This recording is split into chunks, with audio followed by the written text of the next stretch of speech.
Assalamualaikum warahmatullahi wabarakatuh. Hadirin yang dimuliakan Allah Subhanahu wa taala. Jadi ilmu pemuda itu tidak bisa dijauhkan dengan ilmu. Qimmatur rijal, harganya pemuda dengan daripada keilmuan dan ketakwaannya. Apabila seseorang ini tidak memiliki ilmu dan takwa, maka orang itu dianggap sudah meninggal. Maka hadirin yang dimuliakan Allah Subhanahu wa taala, ilmu akan didapat apabila kita ini bersungguh-sungguh dalam daripada mencari ilmu tersebut. Maka hadirin yang dimuliakan Allah Subhanahu wa taala, ulama-ulama terdahulu, para masyayikh terdahulu dan para ala sahabat Ali karamahullahu wajhah mengatakan bahwasanya kita tidak akan mendapatkan ilmu kecuali dengan 6 perkara. Maka sahabat Ali radhiyallahu anhu mengatakan, ala la tamalul ilma illa bisittatin sa'unbika an majmu'iha bibayanin. Ingatlah, kamu tidak akan mendapatkan ilmu, kamu tidak pernah bisa mendapatkan ilmu melainkan dengan 6 syarat yang aku akan ceritakan keseluruhannya secara gamblang dan jelas. Jadi hadirin Allah Subhanahu wa taala, ilmu bisa kita dapatkan dengan 6 syarat. Ilmu agama bisa kita dapatkan dengan 6 syarat. Maka sahabat Ali radhiyallahu anhu berkata, "Dzaka'in wa hirsin wa istibarin wa bulghatin wa irsyadi ustadin wa tuli zamanin." Yang pertama, dzaka'in, cerdas. Yang pertama dzaka'in, cerdas, yakni dia tidak idiot atau junun atau dia ayan. Cerdas dalam artian seperti itu, bukan sebagaimana Imam Syafi'i. Imam Syafi'i cerdasnya masya Allah, ketika beliau menghafal suatu kitab, maka kitab yang sebelah, yang lembaran sebelah ditutupi. Kenapa? Agar tidak terhafal. Kalau kita sekarang masya Allah sekali, udah baca ratusan kali mungkin belum hafal-hafal, ketika hafal juga langsung lupa-lupa. Tapi di sini dalam kata artian cerdas yakni tidak junun, tidak idiot, tidak gila. Maka syarat pertama insya Allah kita semua bisa mendapatkan ilmu. Yang kedua apa? Yang kedua wahirsin. Yang kedua lapang dada, tidak ada paksaan. Karena kenapa? Ilmu ini tidak akan masuk yang pertama pada orang yang sudah mengetahui, orang yang sudah merasa mengetahui ilmu tersebut, atau sudah sombong, atau sudah dia merasa memiliki daripada kemampuan tersebut, dan ilmu tidak akan masuk pada orang yang daripada malu atau orang yang dipaksa. Maka kita harus daripada lapang dada. Kita luruskan daripada niat kita. Orang yang mencari ilmu juga di pondok-pondok pesantren harus daripada berniat karena Allah Subhanahu wa taala. Yang ketiga apa? Wastibarin. Yang ketiga yakni bersabar. Sebagaimana anak-anak pondok pesantren itu ketika di pesantren maka banyak ujian. Pesantren ini bukan tempat daripada tempat-tempat untuk senang-senang. Pesantren ini masya Allah sekali. Makanannya hari-hari agama, bisa dikatakan seperti itu. Dari mulai tidur, bangun tidur sampai tidur kembali, makanannya daripada agama. Maka bersabar. Kenapa? Karena di pesantren ini kita masya Allah sekali. Terkadang orang yang mencari ilmu bukan cuma di pesantren harus bersabar dia. Akan tetapi karena membahas daripada ilmu agama maka berhubungan dengan pesantren, yakni ketika kita belajar di pesantren itu ujiannya macam-macam. Kenapa? Karena setan tidak mau melihat satu orang pun dari pesantren itu lulus dengan daripada gelar ulama. Maka di Allah Subhanahu wa taala yang menjadikan risau kita sekarang banyak yang orang ada ilmu merah, ada ilmu putih, ada ilmu hitam, ada juga ilmu hijau. Yang ilmu hijau tidak mondok, tidak apa, langsung mengusatkan dirinya. Itu sangat disayangkan hadirin Allah Subhanahu wa taala. Sebagaimana Imam Ibnu Hajar, masya Allah, yang mana beliau mondok 20 tahun lebih, tidak paham-paham dan beliau ingin pulang, beliau melihat daripada rintisan hujan, hujan menetesi batu, maka batu itu cekung. Maka hati beliau mengatakan bahwasanya batu saja yang keras bisa cekung, apalagi kenapa hati saya kemasukan ilmu Allah Subhanahu wa taala tidak masuk-masuk. Maka beliau lanjut lagi mondok pesantren. Sekarang hari Allah Subhanahu wa taala banyak yang mengaku-ngaku. Maka kenapa saya membuat channel daripada Kiai Muda Official? Kenapa? Karena saya merasa risau sekali ketika kita sebagai anak pondok pesantren, ketika kita pernah belajar ilmu agama, tapi pasti kita akan dituntut siapa saja, ustaz-ustaz, ulama-ulama yang tidak mau menyalurkan daripada ilmunya, maka Allah SWT akan tuntut. Maka Rasulullah SAW ketika dulu juga seperti itu. Sahabat ini 124.000 sahabat dikumpulkan. 124.000 sahabat dikumpulkan di padang daripada padang pasir. Beliau katakan, apakah agama telah saya sampaikan kepada kalian dengan secara kafah? Maka apa kata sahabat? Naam. Maka kata Rasulullah, tidak panjang, tidak seperti ceramah-ceramah 1-2 jam. Umat sekarang 1-2 jam tidak paham. Maka apa kata Rasulullah SAW? Dia bersabda, balighuani walau ayat. Sampaikan apa yang aku sampaikan kepada kalian walaupun 1 ayat. Maka sahabatnya adalah orang yang paham, hadirin.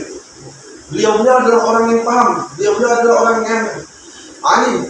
Maka beliau ini tahu bahwasanya sholat di Mekah dan Madinah ini pahalanya 100.000 derajat kali lipat daripada sholat kita di Indonesia. Kalau kita sholat di musola atau masjid berjamaah, pahalanya 27 derajat. Apabila di Mekah dan Madinah 100.000 derajat. Kenapa sahabat ini memilih daripada meninggalkan Mekah dan Madinah? Karena memiliki daripada tugas untuk menyampaikan daripada ilmu. Sekarang ada Allah Subhanahu wa taala, ilmu sudah mudah kita sampaikan dengan daripada media-media. Ketika kita salah dalam bermedia, maka akan menjadi dosa-dosa jariah.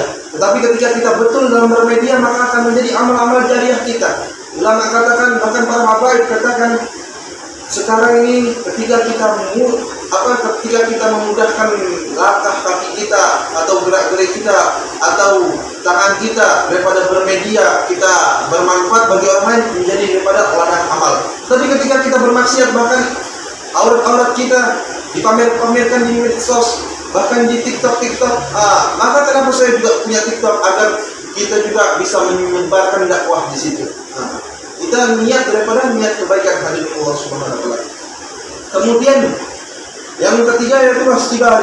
Yang keempat wabul khatim, yakni bekal yang cukup.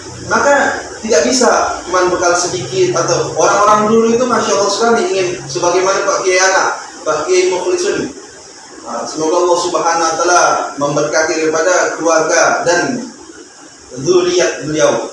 Kenapa? Karena beliau pernah cerita kepada anak beliau, masya Allah sekali, orang yang zuhud di pandangan anak dan pandangan umat-umat. Termasuk beliau daripada keturunan Sunan Kalijaga. Beliau pernah bercerita bahwasanya beliau pernah membeli daripada kitab, menjual daripada kerbau atau lembu satu. Sekarang mudah sekali kita untuk membeli kitab. Maka sekarang sudah mencukupi daripada syarat yang keempat. Ketika bekal kita cukup, kalau sekarang enak-enak hadirin Allah Subhanahu wa taala, santri-santri sudah daripada tidur pakai spring bed dan lain-lain. Ketika anak mau di Jawa sana, di lantai-lantai, bahkan kalau misalnya di tempat ini belum ada tempat tidur anak, maka anak nggak bisa tidur di sini, tidurin orang, seperti itu hadirin Allah Subhanahu wa taala.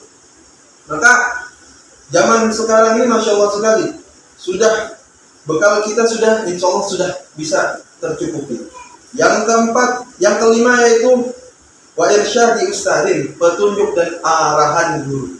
Jadi ketika kita belajar daripada ilmu agama, kalau kita belajar ilmu dunia, autodidak, kita lihat YouTube, lihat Google, bisa kita pelajari, insya Allah nggak masalah. Tapi ketika ilmu agama, kita memudahkan tangan kita untuk melihat HP tanpa ada guru kita yang langsung, maka ini akan bermasalah dengan Allah Subhanahu wa taala. Kenapa? Karena sanad atau ijazah atau sanad, apa itu artinya sanad? Adalah sandaran.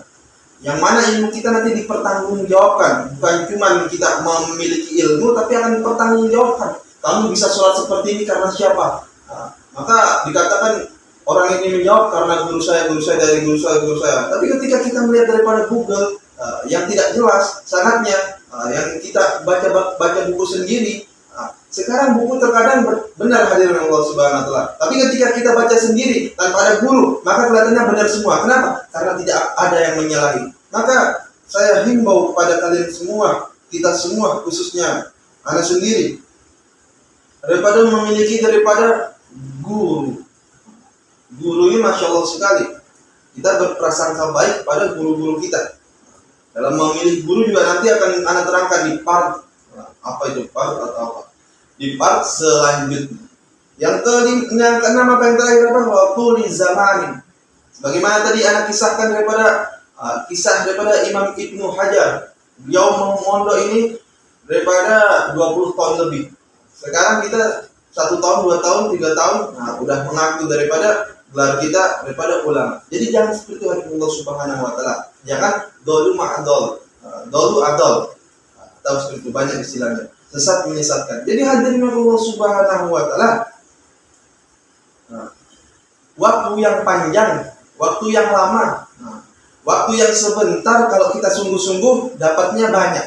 Tapi walaupun waktu itu 10 tahun kita di pesantren, kita menuntut daripada ilmu agama, kita nggak sungguh-sungguh, maka tidak mendapatkan apa-apa. Jadi Allah Subhanahu wa taala, kembali lagi ilmu agama ini tergantung keberkahan. Dan nanti Anda terangkan kenapa kita difardukan daripada mempelajari daripada ilmu agama. Kenapa? Karena kita sholat, kita sedekah, kita haji, kita umroh, dan amal lainnya, saum atau puasa dan lain-lainnya, kita harus memiliki daripada ilmu agama.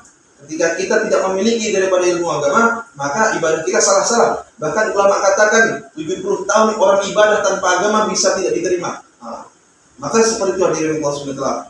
Ada lagi bab istinja, ketika orang bersucinya tidak betul, kena percikan daripada air buang air kecil kita ke celana kita, dan celana kita buat sholat, walaupun 1 tetes saja tidak sah kita sholat. Dan banyak orang disiksa di kubur. Rasulullah SAW sabdakan, banyak orang yang disiksa di kubur. Kenapa? Karena buang air kecilnya tidak benar. Maka kenapa ilmu agama ini ilmu yang sangat penting di Rasulullah SAW. Maka pada kesempatan hari ini, di bab yang pertama kita ta'lim, semoga Allah Subhanahu wa taala memudahkan segalanya, keluarga kita dimudahkan segala urusan dunia dan akhirat, dan juga orang-orang yang melihat daripada video ini mohon di-share ke berbagi mana saja. Mungkin kita tutup dengan doa kafaratul majlis. Subhanakallahumma wa bihamdika asyhadu an la ilaha illa anta astaghfiruka wa atubu ilaik. Wassalamualaikum warahmatullahi wabarakatuh.